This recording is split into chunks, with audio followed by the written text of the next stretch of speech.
This is Dr. Karen, and you are listening to the Facto Leaders podcast on the B Podcast Network, where I share up-to-date, evidence-based practices, my own experiences, and guest interviews designed to help pediatric therapists, educators, and aspiring school leaders design services that support social, emotional, and academic growth and set kids up for success in adulthood.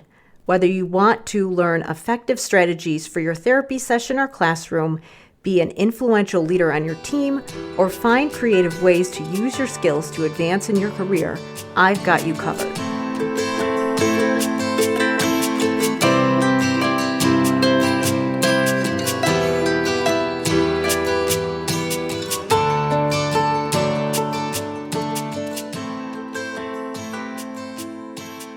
Hey everybody, it's Dr. Karen, and welcome to episode 231 of the De Facto Leaders podcast on the B Podcast Network. In this episode, I'm joined by speech-language therapist Natalie Yona from Cognishine to explore one of the most nuanced conversations happening today: where does AI belong in therapy?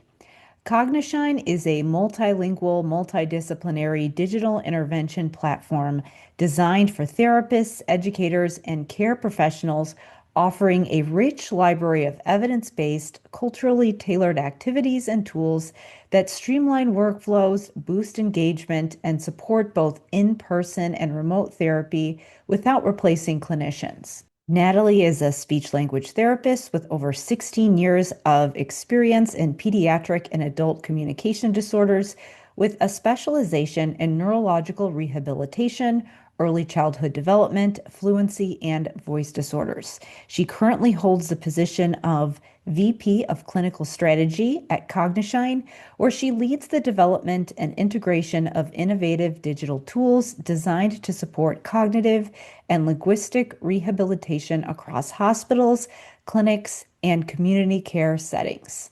Her work emphasizes the creation of clinically grounded, accessible solutions that empower therapists and significantly enhance patient outcomes across age groups and medical conditions. As technology becomes more embedded in clinical work, therapists and educators are facing a delicate balancing act.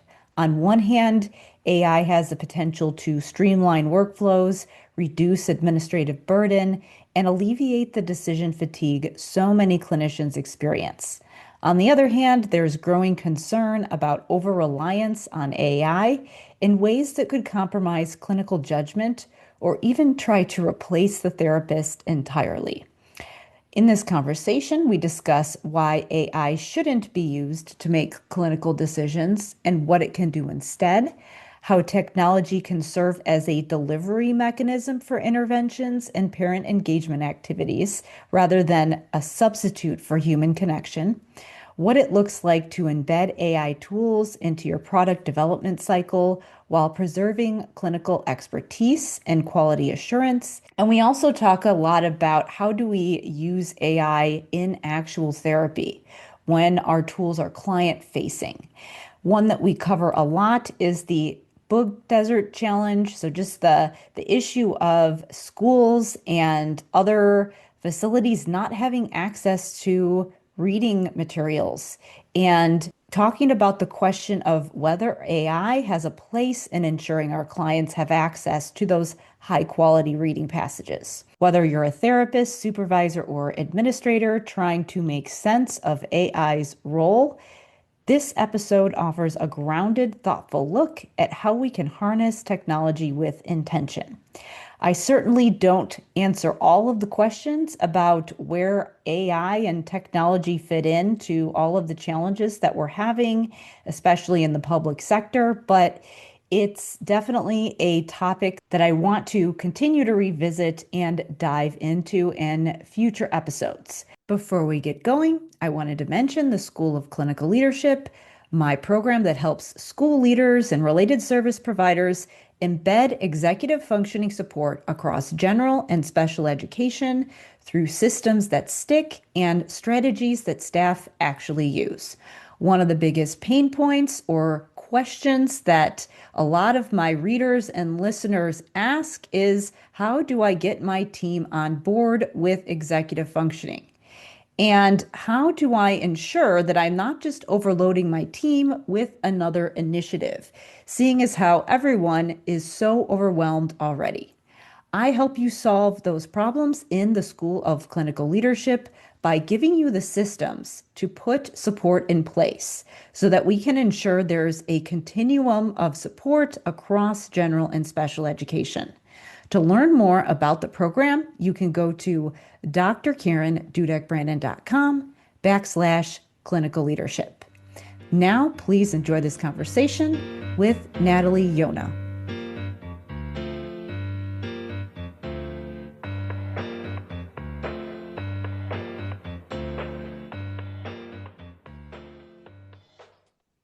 Today, I am joined by Natalie Yona from Cognishine. So, thank you so much for being here with me today. Thank you, Karen. It's such a pleasure. Yeah, so I know that we have a lot of things we wanted to talk about today, but we can start off by having you just share a little bit about yourself and your background and then what you're doing now.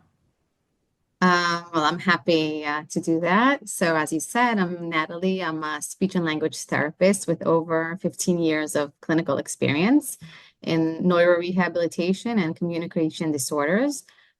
Throughout the years, I've worked with adults in neuro rehab, but also with kids and pediatrics and with developmental language delay.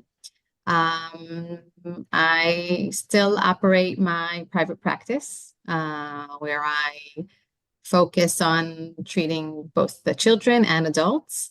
Um, with adults, I work with communication and language disorders, speech, swallowing, voice disorders, a big, variety of areas. And with kids, I work too with my in my private clinic.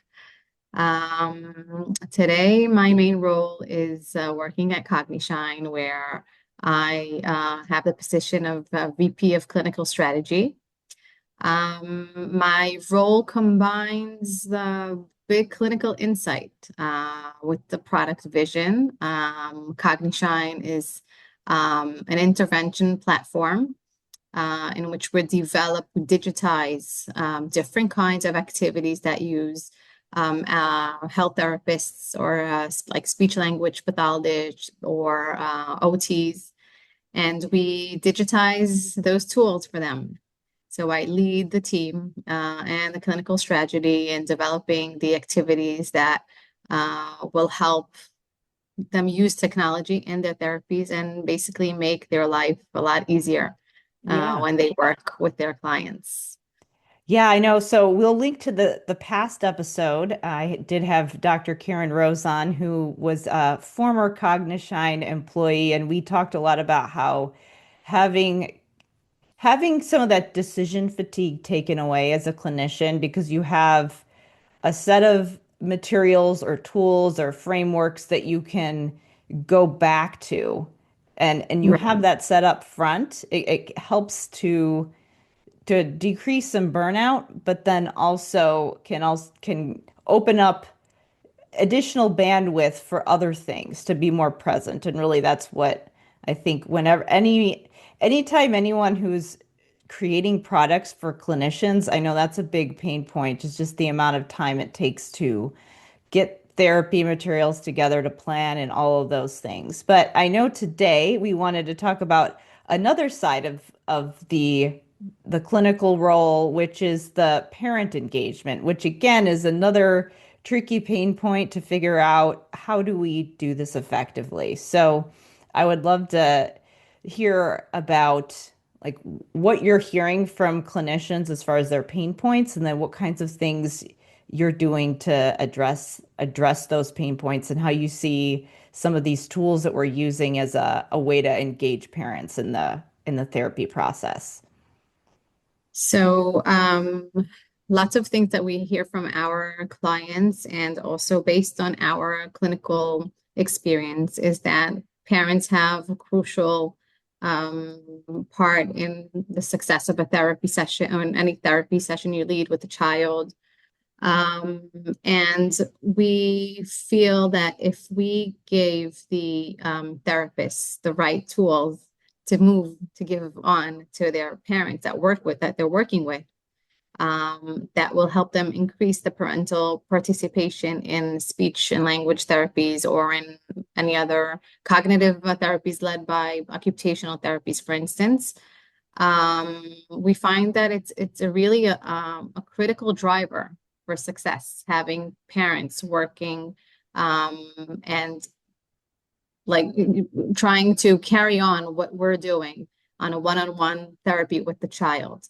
And these outcomes we hear that from therapists that can easily give send self practice or send homework to parents to then work with their kids off session on their free time at home in their natural environment is precious. I mean, I don't have to tell you, you know, how recent research always strongly supports that when parents receive structured coaching and engage actively in therapy delivery, their children achieve stronger and more sustainable improvements in their language skills or any other thing you're working on. Yeah. So we find that these benefits are especially significant in interventions that target children. So we aim to have them as much as engaged in the therapy and after. Yeah. I know that I think one of the biggest challenges that I mean, honestly, like I have clinicians that go through my programs now and they want to know what can we do to engage families? Should we be sending quote homework home with clients? And that was always when I was in the schools, for example, you had some families who were really engaged and then some where you weren't really sure what was happening at home. And obviously families, especially when you are working in the public sector, there's so many different family situations that kids might be in. I know it's a little bit different if you have, well, I mean, you can say that families are unique regardless of whether you are working in private practice or whether you're working in a public sector system. But Mhm. obviously, it's a little bit different if you're in private practice and the parents are making the decision to bring their child to therapy, for example. You have a different setup where you might have a different level of access to parents. So how do you see when you are in those different settings, if you have a clinician who's working in a situation where they don't necessarily have a lot of opportunities to interact with the parents versus we have another setting over here where the parent is bringing the child to therapy, there might be an opportunity for some direct coaching there. So when you're thinking about using the tools, using the digital, whatever format the tools are in, um, to then like create a situation where there is that communication. How do you see that happening and with all these different family structures? Well, I think that the ease of using Cognishine and the material we have helps the clinicians overcome those barriers. Um, I assume not all our listeners know Cognishine, but if they would Yeah. go on, they would see that they can easily allocate different kinds of activities that are really tailored for their clients' needs. And once they find the activities that they like or they need to work on according to the goals of the therapy, they pin it like boards. Pin it like on boards, just like Pinterest. Okay. Uh, then they easily create those boards on any topic they want and treatment plan, therapy goals, whatever.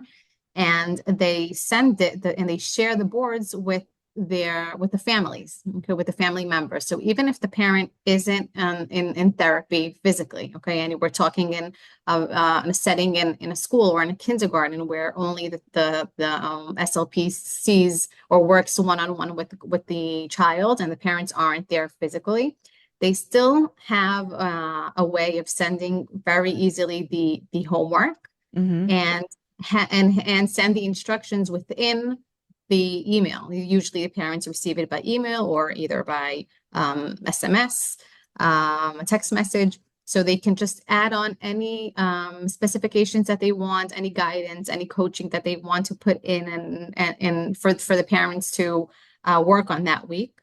And it really saves them lots of time, lots of effort. They can easily prepare it in only in moments and assure that they gain the productivity and the collaboration with the family working on it at home.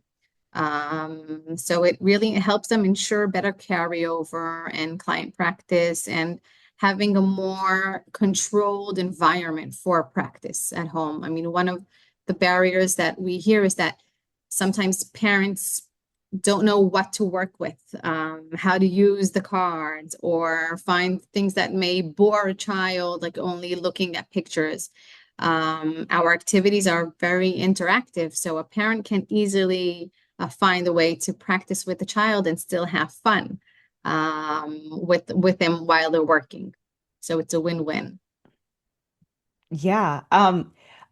So whenever I think about the homework, the homework conversation or like home activities, I know that homework is like it can mean a lot of things when you're talking about therapy and you're really just wanting to give parents a strategy that they can use to enhance carryover, to take what you're doing in this direct structured clinical session and then apply it to their day-to-day lives, which you wish that traditional homework would be like that, but obviously with academic subjects it's a little bit different. But it's kind of interesting to see how home practice has evolved. I remember when I was just starting to practice, it was the folder with the photocopied worksheets that you would send home or even just if it wasn't necessarily a worksheet, it was a physical paper copy of something where you'd send it home Exactly. and have kids practice different words and sounds and do different activities. It was almost like this whatever it was, whatever the mode was, it was just a delivery mechanism for the parents to know what they were supposed to do. It wasn't necessarily about the format. It was about what is the content and what is actually being provided here. And I always see the materials, and obviously with digital, it makes it a lot more convenient to be able to share because you don't have to be photocopying and you don't have Mhm. to lose the worksheet. You can send it in an email and if someone can access it on one of their devices and then have that there for themselves. But I always see it as it's just scaffolding for the parents so they know what to do.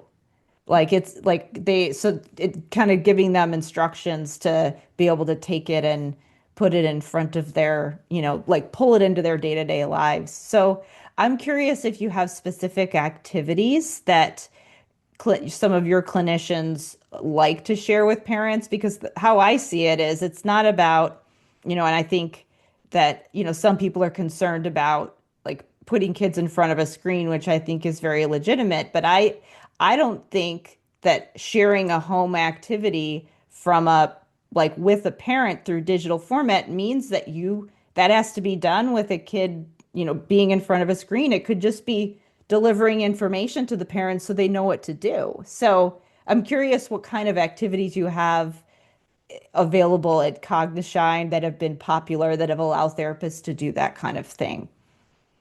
So there are different kinds of activities with different aims. There are activities that are more interactive, that are more like in a game feature, such as memory games or puzzles or things that like spot the difference that you have two images and you have to find the difference between. And then through those games, with the right guidance from the therapist, a parent can know how to work on, say, expanding the vocabulary. Okay, say I send a game on a specific topic on a semantic category, and I want them to practice new words or new verbs. through that, or even make sentences. Okay, but he's using a memory game, so it's all about fun for the child, and it's not really watching a YouTube video and the child just like sticking his head in the screen. He's really speaking to someone. He's interacting. He's connecting with the parent or the family member or any other caregiver working with him. So we have lots of activities that are really fun and interactive and engaging for both sides. And you can work on other skills besides language skills, as in turn taking. So you can really coach and guide the parent how to use a game that you would use on a one-on-one therapy also at home, and put in the goals into that game. Lots of the activities that we have too are different kinds of picture prompts on different situations, or problem solving images that we can send, and then they facilitate a conversation with the parents, with the child. So there are different kinds of materials and activities that we can share. We also have we have an option for the therapist to create or to tailor different kinds of games, or flashcards or memory game through our what we call a studio, phonetic studio. It's actually a big database with lots of words all structured out by their phonetic IPA breakdown. And then the therapist can easily choose the words that he wants the parents to work on during the week, and to work, for instance, for working on articulation. And these are all words that the child probably saw also already in the one-on-one therapy. So now he has his parent in another area and from another, not on a different setting, working with him at home.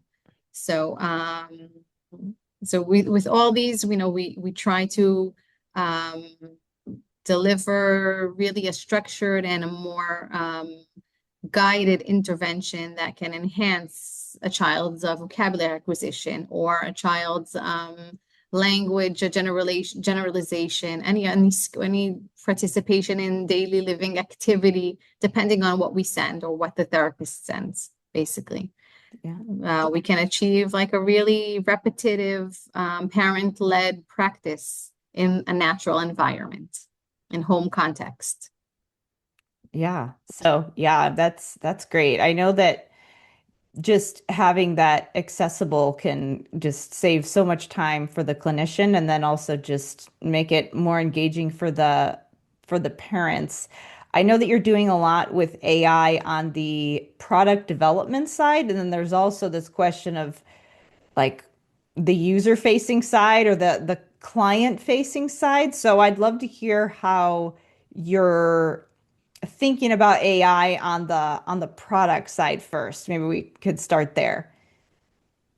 So at Cognishine, we think of AI as a big game changer. It does play a big role in in multiple domains of our work, either empowering our clinical team to elevate the quality or the accessibility and the personalization of the therapeutic content that we create. We use AI a lot. We use AI as a company when creating and developing the new activities. We use it in order to generate images and generate different kinds of videos, or to enhance a simple task of story sequencing. Okay, so and into a video after you fix the images in the right order. So we try to use the AI in different ways that will make either the activities more engaging and more interactive and more attractive in the client's eyes. Like a child using or doing the activity will probably, it would be really cool for him to see a video come to life after he fixed up a few images one after the other in the right order. So we use it in different kinds of manners, either in the thinking of developing an activity, or inside the activities that we already have, and trying to enhance them and to improve them.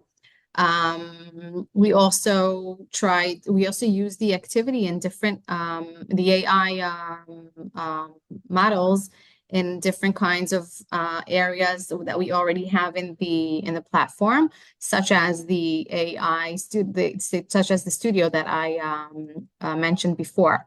It's a big database with different kinds of words, and once upon a time we had clinicians breaking down the word into the structures, into the syllable level or the phonetics that in there, and now we have an AI model doing it for us, and a clinician just doing QA of the work of the AI model.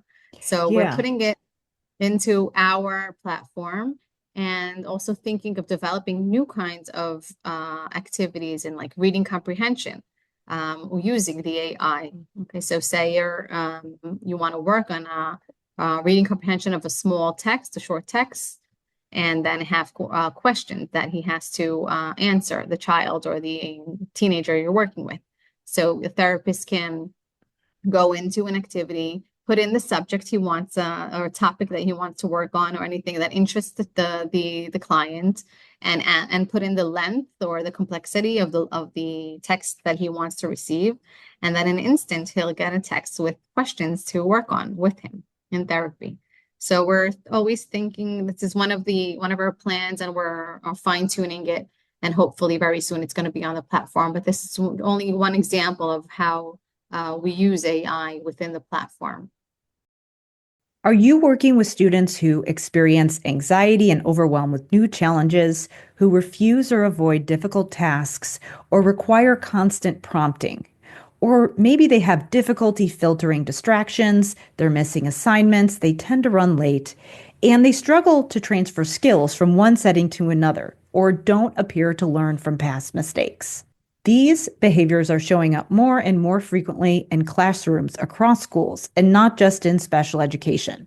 The truth is, we're seeing a surge of students in both general and special education who desperately need these foundational skills. With so many competing priorities and options for educators, it seems impossible for school leaders to know where to focus their attention. What if there was a way to transform multiple challenges with one powerful approach without overwhelming your already maxed out team? Turns out there is. Beneath many of these challenges often lies a powerful root cause: executive functioning. Executive functioning skills are the critical mental processes that work behind the scenes as your internal coach, acting like your brain's CEO. These powerful cognitive abilities help you manage frustrations, make decisions, follow through on plans, envision the future, and adapt when things don't go as expected. And let's be honest, teachers are drowning between curriculum requirements, testing pressures, behavior management, and the mountain of paperwork. They're stretched thinner than ever. The last thing they need is another standalone program to implement. That's why I've created the School Leader's Guide to Executive Functioning Support, a 7-day course to launching your team's executive functioning implementation plan. When you join, each day you'll get an email with a summary walking you through a foundational concept that will help you design an implementation plan for your team. We'll uncover executive functioning challenges, and I'll show you how to identify the telltale signs. We'll organize skills for intervention, and we'll wrap up with essential takeaways and a prompt to help you get started with your 90-day action plan, plus a curated list of resources to provide support and help you implement what you've learned. To learn more about the School Leader's Guide to Executive Functioning Support, go to drkarendudek-brannan.com/school leaders.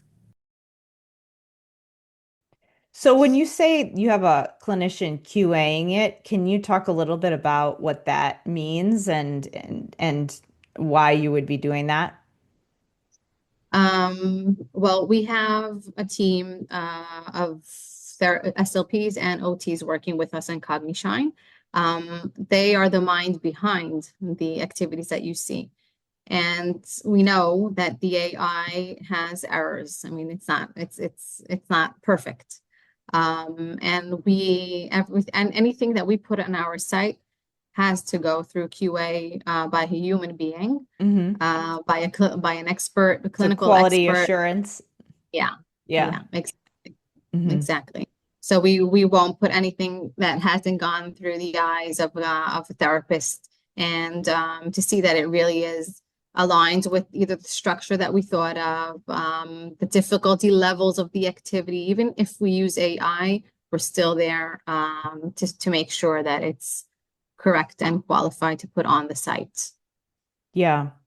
I think that's the with some of the fears of how AI is being used in schools, for example. I think there's the fear of the process of getting to like doing that analysis by hand, especially with things like writing, because I use ChatGPT for some of the writing that I do, but not all of it. And obviously, there's some things where I'm just like I write the whole thing, it's just me. Sometimes it's I write the draft, I stick it in, and I ask ChatGPT to like, give me an idea of a title or give me some examples of hooks to put in front of this or rewrite this to make it a little more engaging in some spots or, use this to create another email or, blurb of information that is similar in a different iteration that I could use. So there's like a combination, or sometimes there might be times when it's just write me this, and you do kind of an input and an ask, and then it is more of a QA and review. But the reason that I know how to do that is because I know how to do it manually. So I think that's one of the fears. I think people are worried that like our brains are going to forget to start doing or they're going to forget how to do certain things that we know how to do in order to because we're doing them with AI now. And I think you hit on one of the pain points, which is the QA issue. How do you know that what you're getting from AI is accurate? So obviously we can do things like QA to make sure that there are trained eyes reviewing something before you would put it into a product. What about the other things? Do you have kind of a hybrid combination approach where there might be more human iteration and creation at the beginning, or does it depend on the product that you're developing? Well, it's we create the first step is always the clinical experts, okay, the Yeah. therapists developing or thinking of the idea. Hmm. Um, we use AI as we go, but the first idea or the first steps is always within our clinical team, in collaboration with our development team together. And only after that, we put in the AI Hmm. and try to figure out how to make the either development process faster or yeah, we have different kinds of decks. Okay, we have each activity we create has tons of mini activities under the same activity type. So we may use the AI for more ideas for creating content or for Yeah. expanding content that we have. But the initial idea came from therapists, came from our users in the field. Most of the activities that we have were all created in collaboration with hospitals that use Cognishine, are licensed to the Cognishine. To therapists in the field that came and said, "Okay, I am looking for a new idea to work on comprehension or memory or Hmm. okay, anything like that." So we build the whole activity together, but then AI comes in sometime in the middle or Yes. Yeah. In after the the initial middle. Hmm. steps. Yeah, after the initial steps and the things that we've already done, and then we try to figure out how AI can really assist us in, enhancing maybe or putting in different more content, but we don't rely on AI to come up with the ideas. Yeah, yeah, exactly. That's like you said, you have to insert it at different places in the process to speed things up where it what you're doing could be manual. It doesn't require as much, you know, like idea generation. You've already done that initial step. And that's honestly when I've used AI for things like writing, that's where I'm using it the most right now. And for certain aspects of research, just to kind of narrow the playing field, always knowing Mhm. that the QA and the review and evaluation of the information that you're getting is always really important. But whenever it's actually resulted in an end product or a result that was that was good. You did have to do some work up front to know how to leverage it to actually get what you want. When you try to stick it in too soon, then a lot of times you don't get what you want because you haven't put in that upfront work I with know. it. I agree. I agree. And I think that, our team, as they use the different AI tools, we already, a bit, we have the expertise to know when it's, fast enough or when it's too early to Yeah. put it in. Should when it can help us with like maybe deep research on a topic that we want to a new activity that we want to develop. So we really use it in different times and different stages throughout our work. Um, and it does assist us. I mean, it does assist us a lot in our work, but we don't rely on it for the activities. That's why we have our clinical team and our clients giving us always feedback on things that we can add on or improve, or things that are missing and they want to work on with their clients in the field. Yeah, absolutely. In my current role, I'm creating developing a caseload management system for social workers. And there is a little bit of push and pull where some people are very much about automation and sometimes AI, but just using technology to speed up the process. And then there are understandably a lot of concerns about, wait a minute here, are we using technology for something that a human should be doing? And there are policies in place that say you shouldn't be doing that in certain Right. instances. And then also just even if there isn't a policy, is it a good idea when there should be a clinical decision being made here? And I think the key is being able to look at your process. So what you're talking about here is the product development cycle of when you have this group of clinicians together and they're figuring out what are the things that we need to work on with this group of clients, and then understanding what parts in the process it's just repetitive, where it does make sense to use technology to speed up the process versus when we need to pull back and we need to get human eyes in here. I could think of an example like some of the frameworks that I teach. I know you've talked a little bit about building vocabulary, but you can as a clinician just make a decision that this child needs to work on semantic feature analysis, for example. You might know like this is the protocol that I'm going to use in order to work on vocabulary, but I need a lot of ideas of words and different probes and prompts that I might need to generate very quickly so that I can continue to do that protocol. So Mhm. you have done that work up front of your clinical decision making and figuring out what activity, and then you have this part of the process where, back in the day, I would have been photocopying and laminating for hours after work when here's something that I could have sped up and, freed up my brain for other things. Exactly. Exactly. So it really comes in handy, and I can really relate to the part that you said that many clinicians probably worry about the liability using Hmm. AI, but Hmm. since we use it during our process and we don't really rely on AI, to diagnose a patient, we're not doing diagnosis now. We're not Yeah. putting any information um, about a patient inside, but we're using the AI machine to help us, structure out something in a better way. And we're not, relying on the AI to give us treatment guidance. Okay, that's why we have the therapist that uses the product. Okay, so Hmm. it's the knowledge is still in the therapist's hands, and we empower them with the tools for them to deliver better therapy. But with the things that we developed using AI is not instead of a therapist.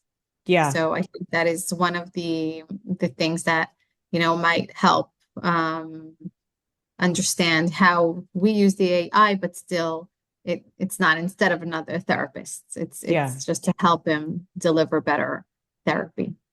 Yeah. And that's where I'm like, just some of the things out there where it's, your AI therapist and where I think people are taking it too far and why it freaks so many clinicians out.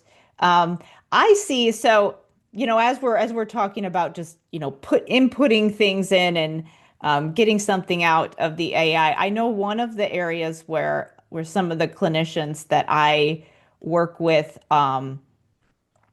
or they're always wanting to generate more ideas. And for me, as somebody who's creating a product for them, it's hard for me as well to be able to keep keep creating like different probes and things like that. And I know there's a lot of people out there who are very good at that, but like if you're working on vocabulary, for example, one of the carryover activities that you'd want is some like to be able to take that word and then have it come up in a reading passage that allows you to have some more engaged discussion Hmm. about that word and uses some kind of complex sentence structure and that's where I always would be telling clinicians that the whole process that you want to go through is here's a more structured setting and then you're going to move up to and cycle in some activities that are more contextualized so that you get opportunities to work on different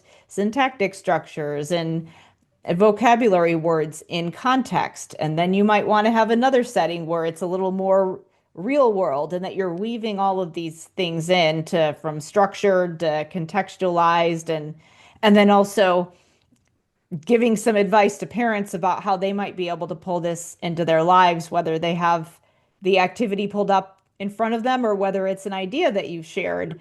So I'm curious what kinds of things you're doing. I guess maybe talking about the reading comprehension and the ability to generate some of those activities efficiently so that we can keep giving kids that contextualized practice. So one of the things I mentioned before is that we are now working on an AI reading comprehension text generator. So if you're Yeah. looking to work on a specific topic or a different, like a core of vocabulary words that you want to work in, you can easily ask for a text for the AI um, to create a text on that theme, on that subject, and it will generate the text that you need in any difficulty level that you put in. So if you're working with a small child, like in first grade, you can have one kind of length and more and less complex syntax in within the text. But if you're working with a fifth or sixth grader, then you would want something longer and more and a higher vocabulary and Hmm. longer sentences and a more complex syntax. So you can really put in the difficulty level and that you want to work on, and the kinds of also questions that you would want him to face if it's either multiple choice questions or an open question that he has to answer, without choosing the answer. So this is one of the things that we feel that are missing in the field, Hmm. and when we want to allow the therapist to easily have a tool that they can generate the text that they need according to their client's goals. Yeah, So hopefully absolutely. soon enough it will be on the platform.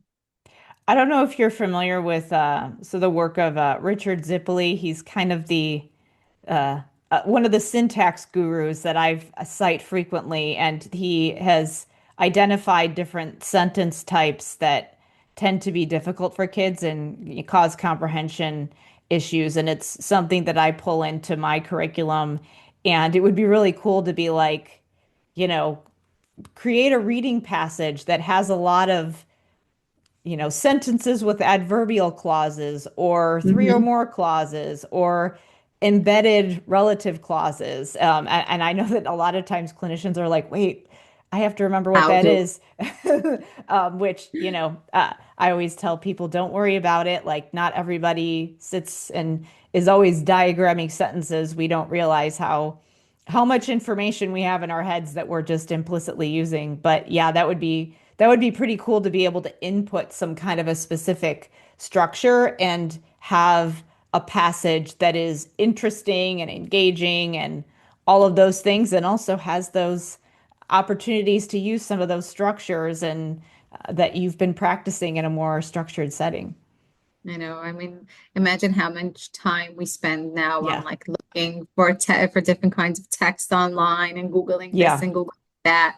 And so it really will be helpful for therapists and just so easily get what they need.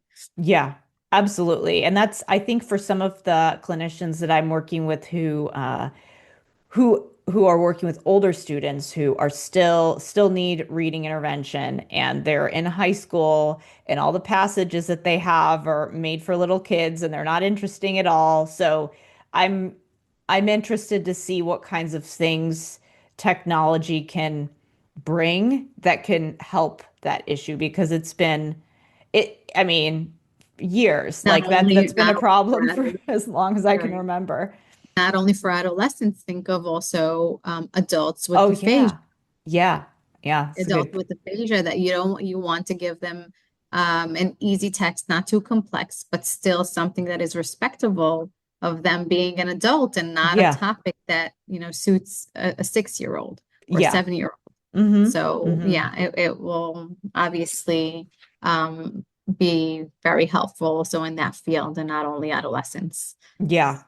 And that's, I know I'm could go down a whole rabbit hole with reading and everything, but and I Mhm. know a lot of people are like, just give them engaging texts and they'll figure out how to read. And of course we should be giving engaging texts, and of course that's the end goal, but sometimes you need that bridge to be able to get there. And so I see some of these interventions as a bridge. And like I said, as we've evolved, there's lots of other options for creating that bridge for clients. I guess what could be interesting to shift towards at the end here is the client facing side of how we're using both technology and AI. One of the, I think, very legitimate concerns that many clinicians have about using digital tools in therapy is, especially when you're working with very young clients, the that we're everybody's on screens all the times now,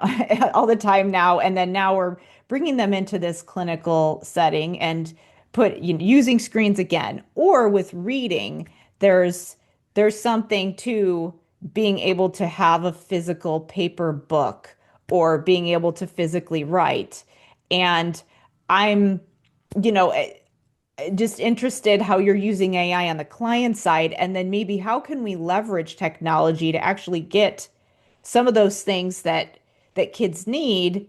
I mean, I could think of a lot of ways we could use AI to solve the book desert problem. A lot of times school districts don't have access to physical books, and I Right. I see technology as a way to solve that problem, that maybe it doesn't have to involve so much, too much screen time. Maybe we can leverage technology and AI in a different way, and we can find some way to have some balance. So, yeah, maybe we shift to the client side. What are your thoughts on that, and what kinds of things are you working on?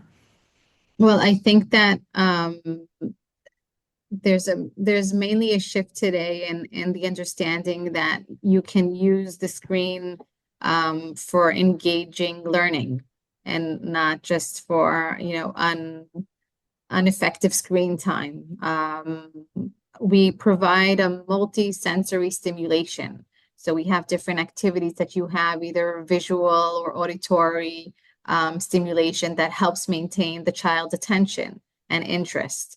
And we have different kinds of games and videos that make different kinds of concepts more understandable. So for instance, we have videos that talk about a social situation happening, a problem within a video, and then we use the technology or the videos that we have in order to have them better engaged and to make a conversation and to encourage active participation and boost their motivation. And also, I think another important point is that the screen or the activities that we have provides us access to a wide range of educational resources. So we now can access things in language and in speech and in cognition and in different areas. And in one whole platform, we have a holistic view and in a holistic way to use different therapeutic tools.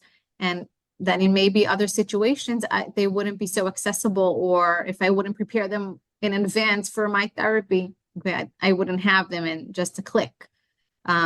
So we can, on the one hand, match the child's interests and their learning pace and the difficulty levels that he or she needs, because we structured out different activities and different difficulty levels. But we can also try to target different kinds of goals with different activities that we offer on our platform. So I think the option of being flexible with Yeah. using a screen is one of the big advantages. Flexible for your clients, flexible in the therapy in the difficulty level that you have to match for him. That's And that scaffolding piece and the going up and down in the levels of difficulty is where I see, again, with very clear parameters around how you're using it. It's not like we're just, like it has to be clinician guided and expert guidance on how you use this tool. But I do see utility there with even just there are some softwares out there that for math skills or reading skills, for example, when used the right way, when we're not expecting the technology to do our job for us, we're just Mhm. using it as a tool to create that scaffolding and that strategic, like we're working up a hierarchy and making something more or less difficult. That's where I see it being particularly useful, which again, sometimes it is about the delivery. It makes it easier, more efficient, especially when you can take that and use it as a bridge to supplement some of those other more contextualized, more natural activities in your environment, when you use those two things together. I agree. I agree. And I can also think of working with children that are multilingual. Hmm. So say you want to have the same activity, but to work in a different language, maybe their home language or a language that is more dominant at home. You can Oh, work yeah. in one language in the school setting or in the kindergarten, and then you can send practice for home with their parents in a different language, but you're still practicing the same exact material that he saw a few hours earlier with you when he met you face to face in therapy, and now he's practicing it with his family at home in Spanish, for instance. Okay. Yeah. So it's a really an easy way to facilitate and to have more um, dosage of therapy Yes. of practice at home, Hmm. because the whole therapy tools are now suited to the language that is more dominant at home. The dosage piece, that's a good point as well. I think that again, when used strategically with clear parameters and in conjunction with, functional, like human interactive non-screen activities, you can get more of that dosage in. And it is another delivery mechanism. And I love that example of when you have multilingual clients because that is such a challenge, especially when if you have a clinician who doesn't have a lot of experience with multilingual clients, but there's this client that needs their help and their services, and I can think of all kinds of situations in the US specifically where it's you know what the ideal situation is. You know that you would ideally want someone to, a translator or somebody who is fluent in multiple languages, but you have what you have and you have the resources available to you to provide services to clients, or even Right. in the schools where I can think of situations where, if I could wave my magic wand, I would want this to be like all, people delivering this scaffolding and all of these things, but I know the staffing situation and I know how many professionals we have available to us, and we have to Right. figure out how to make something work. And Right. this just gives more options. And I do like the efficiency thing, and that it is just another delivery mechanism for being able to share information with families and clients and do it in a way that offers some efficiency. And also working in your natural tongue or the Yeah. language spoken at home, Yeah. um, it improves the parents' confidence in Yes. themselves. Hmm. Working in their home, in their natural tongue, and in their natural environment with the therapist's support and the tailored activities that he sent them. Hmm. Yeah. That's that's a big one. I see a lot of potential there for multilingual clients who need things in multiple languages, and that I can imagine how much work that would be on the product development side to translate everything, and obviously, like you said, that QA component is so important to always have human eyes on the process at some point, but just to be able to deliver more tools to clinicians faster. I definitely think there's a lot of potential there. I agree. I agree. And that's why we have our clinical team based worldwide in different countries, working in different languages and translating and adapting the content that we have to different cultures so that it really suits different people all over the world. Hmm. Yeah, absolutely. Well, where can people go to learn more about some of these things that you're working on? And you, Cognishine, or yeah, where can people go to connect with you? Well, they can easily log on to our platform at cognishine.com. They can follow us also by LinkedIn, on the Instagram, or social media too. We're there, so they can follow and see different kinds of tips that we put on using the platform, and different new activities that we have featured is all published or there. And I invite them to just, go on, log on, try the website, um, and use our magic in therapy. Yeah. Well, thank you so much for being here with me today. And Thank you for I look having forward me. to, yeah, checking those out. I think a lot of people will find them useful.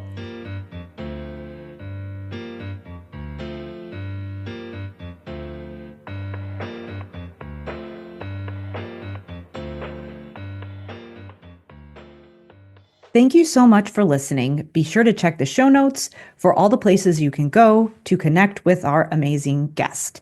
And also be sure to check the show notes for more information about the School Leaders Guide to Executive Functioning Support, a 7-day course that shows school leaders how to get started with their executive functioning implementation plan. To learn more about the program, you can go to drkarendudek-brannan.com/school leaders. I created the School Leaders Guide to Executive Functioning Support because educators have to be everything to everyone in current times. There always seems to be a new initiative, and it can be really difficult for teams to implement yet another standalone program. But the great news about executive functioning support is that it doesn't require complicated materials. It can be seamlessly layered onto existing practices and amplify the effort that you put into content area curriculum. And most importantly, executive functioning support can help you to differentiate instruction for those students who need support in special education as well as general education. It can be a really powerful universal design initiative that ensures you're meeting students where they're at.